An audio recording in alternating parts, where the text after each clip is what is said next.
বাংলাদেশে দিন দিন উদ্বেগজনক হারে বাড়ছে ক্যান্সার রোগীর সংখ্যা। বিশেষজ্ঞদের মতে খাদ্যাভ্যাসের পরিবর্তন, তামাকজাত পণ্যের ব্যবহার, দূষণ এবং অস্বাস্থ্যকর জীবনযাত্রার কারণে দেশে বিভিন্ন ধরনের ক্যান্সারের প্রকোপ বাড়ছে।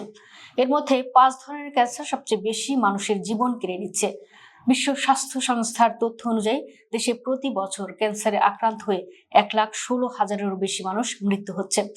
একই সময় নতুন রোগী শনাক্ত হচ্ছে প্রায় 1,67,000।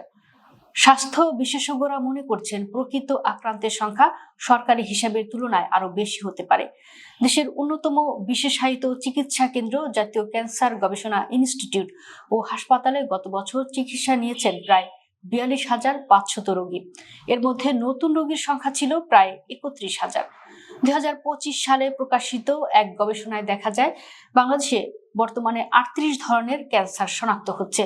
পুরুষদের মধ্যে ফুসফুস, খাদ্যনালী, মুখ ও ঠোঁটের ক্যান্সারের হার বেশি। অন্যদিকে নারীরা বেশি আক্রান্ত হচ্ছেন স্তন, জরায়ুমুখ ও ডিম্বাশয়ের ক্যান্সারে।